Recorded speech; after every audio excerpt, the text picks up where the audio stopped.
억울한 바람, 의부증 의처증에 대한 깊은 이해. 오늘 우리는 많은 부부가 겪는 마음의 병, 의부증과 의처증이라는 주제를 조금 더 깊고 천천히 들여다보려 합니다. 이 질환은 단순한 질투나 애정의 표현이 아닙니다. 누군가의 마음을 짓누르고, 가정의 평화를 흔들고, 부부관계를 병들게 하는 아주 고통스러운 심리적 장애입니다. 먼저 한 사례를 통해 이야기를 시작해 봅니다. 의심의 그림자 속에 갇힌 한 여성의 이야기. 30대 초반의 한 주부가 상담실을 찾아왔습니다. 겉으로 보기엔 평범해 보였지만 표정엔 깊은 피로와 두려움이 배어 있었습니다. 남편의 의처증, 그 집착과 의심이 더 이상은 견딜 수 없다고 말했습니다. 결혼 전 짧은 연애 기간 동안에도 그녀의 행동 하나하나를 집요하게 관찰하고 사소한 말과 행동에 날카롭게 반응하던 남편. 그때 그녀는 나를 너무 사랑해서 그러는 걸 거야? 라고 순진하게 받아들였습니다. 하지만 결혼 후 상황은 더 심각해졌습니다. 하루에도 몇 번씩 집에 전화를 걸어 지금 뭐해? 어디야? 누구랑 있어? 집요하게 확인을 하고 아파트 경비원과 잠시 인사를 나누기만 해도 너 바람 피웠지? 라는 말을 서슴없이 내뱉는 남편. 그녀는 말했습니다. 이 사람이 아니라 내가 미쳐버릴 것 같아요. 이 지점에서 우리는 묻게 됩니다. 과연 사랑이 이런 모습일까? 사랑이 아닌 병입니다. 대부분의 사람들은 이런 집착과 의심을 보며 사랑이 지나치면 그럴 수도 있겠지? 라고 생각할지도 모릅니다. 그러나 전문가들은 한 목소리로 말합니다. 이것은 사랑이 아니라 병입니다. 정상적인 배우자는 잠시 의심이 들어도 부정의 증거가 충분하면 의심을 거두고 믿음을 회복합니다. 하지만 의부증 의처증 환자는 다릅니다. 오히려 아니라는 증거를 들이밀어도 믿지 않고 거꾸로 그렇다는 증거를 더 찾으려 듭니다. 여기에는 확고한 질투망상이 자리합니다. 배우자가 바람을 피웠다는 망상, 그로 인해 행동 이상이 이어지고 그것이 반복되며 가정이 지쳐갑니다. 이 망상이 일정 기간 지속될 경우 우리는 이를 의부증 또는 의처증이라고 진단합니다. 유병률은 약 1에서 4%, 주로 35세부터 55세 사이에서 발병합니다. 최근에는 사회 변화, 미디어의 영향, 성에 대한 인식 변화 등이 맞물려 환자가 늘어나는 추세라고 합니다. 어떤 사람에게 더 자주 나타날까요? 의부증 의처증은 특정 성격적 특성과 연관이 깊습니다. 첫째, 편집증적 성격을 가진 사람. 즉, 작은 일도 쉽게 넘기지 못하고 남의 행동에 예민하게 반응하고 사소한 말도 곱씹고 또 곱씹으며 의심을 확대 해석하고 기억력이 유난히 또렷해 세세한 장면을 언제든 떠올릴 수 있는 사람들입니다.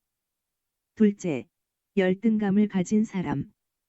배우자보다 사회적 위치가 낮다고 느끼거나 경제적으로 자신감이 없거나 외모나 능력에서 밀린다고 느끼면 스스로를 지키기 위해 더욱 강하게 집착을 드러내기도 합니다.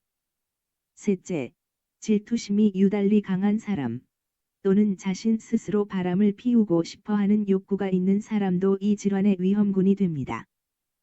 때로는 성적 문제가 생겼을 때 일시적으로 의혹이 부풀어 의부증 의처증처럼 보이는 경우도 있습니다. 특히 여성의 경우 부부 생활의 횟수가 갑자기 줄거나 관계가 원활하지 않을 때 상대가 자신에게 관심이 시들었다고 오해하면서 의심이 증폭되기도 합니다. 그렇다면 어떻게 치료할 수 있을까요? 의부증과 의처증은 치료가 쉽지 않은 질환으로 알려져 있습니다. 이유는 단 하나. 환자 본인이 자신이 병이라는 사실을 거의 인정하지 않기 때문입니다. 그는 믿습니다. 내 배우자가 나를 속이고 있다. 바람 피우지 않았다는 말은 모두 거짓이다. 증거가 없으면 감춘 것이다. 이런 사고방식에 갇히면 치료는 시작조차 어렵습니다. 1. 치료에 대한 동의 얻기. 가족 중 가장 영향력이 있는 사람이 환자를 설득해야 합니다. 이 단계가 가장 오래 걸립니다. 2. 환자의 고통을 들어주기. 치료가 시작되면 당신 생각이 틀렸어요 라고 바로 부정하지 않습니다. 대신 그 의심이 당신의 삶에 어떤 영향을 줬나요? 그때 당신은 어떤 감정이었나요? 이런 질문을 통해 환자 자신의 고통을 인식하게 돕습니다.